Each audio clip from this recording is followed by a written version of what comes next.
we're now going to be looking at the soccer exercise with dogs.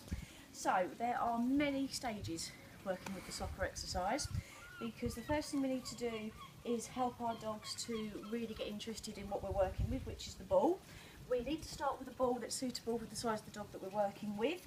So if we have one that's way too small, your dog is more likely to pick it up and run off with it. Whereas we want one that's big enough that they can actually work with it and keep it on the floor and be interested in it still, without actually picking it up, trying to bite it, piercing it, things like that. Obviously you don't want it too big that it's too heavy, and then it's obviously too hard and would hurt them anyway. So I've got a small dog. This is quite a nice sized ball for the size of the dog that I'm working with. This is what we're going to be working with for today. Working with Taylor again. The first thing that we want to be looking at when we're using clickers and shaping is any kind of indication that our dog is interested in the ball that we're using. So we can have the ball out, we might have it somewhere near the dog itself, and any kind of indication, which isn't happening at the moment, that our dog might be interested, we would actually mark and let our dogs know that we're interested. We can help them, we can use a bit of shaping and let them know there is actually something here that we want them to be interested in. What might there be? What might there be, Taylor? Can you find anything here? What's that? Oh, good boy!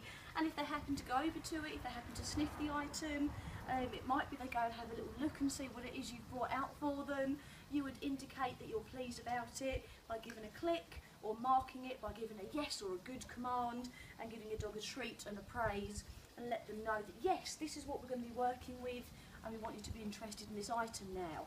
And little tiny training sessions are what we want to work on. You don't want to make it too long because your dog will get demotivated, and each little session, anytime your dog shows an interest in that new item, that's what you want to reward and let your dog know that you're pleased with it.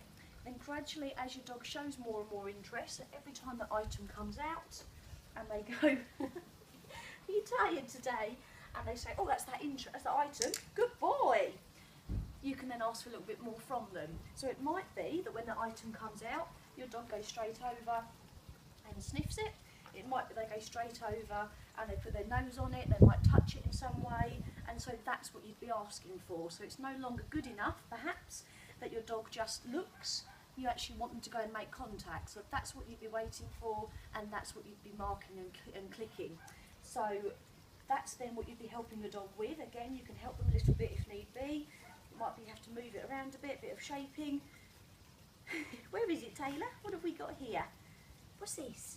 Good boy, that's very nice. And any time they make a little bit of contact, doesn't matter if the ball doesn't move at first, but any contact they make using their nose, we're going to let them know that's really good. I'd be really pleased with them, because we are pleased, aren't we, mate? Hey?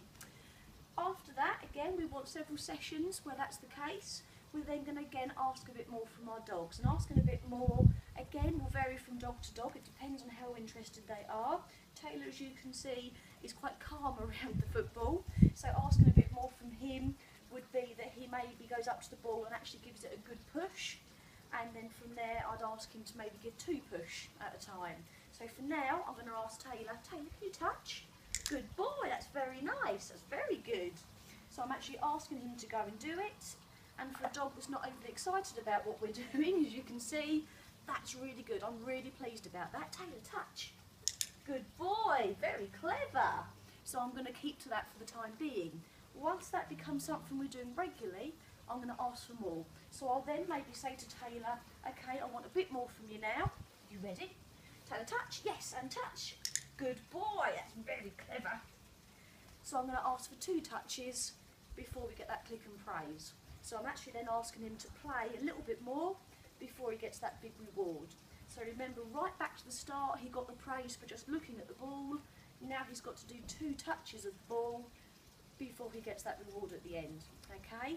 So this, remember, will have taken many training sessions, maybe several weeks, gradually building it up, making sure he's staying motivated, making sure we're all enjoying it and we're all wanting to take part with it, and keeping it nice and friendly for everyone. Gradually get to the point where perhaps your dog, when you're asking them to do this, they may even be getting 2 or 3 touches before you get that click and before you give them that reward. You might even build up to something even bigger. We haven't done this before, we're going to try this now and see what happens. You might want to build up and see if you can guide your dog into something like a goal, okay? and that might be a line drawn on the ground. Taylor, come in. Good boy. Wait there. Good boy. It might be good boy, and push again. Wait. Yes, and again.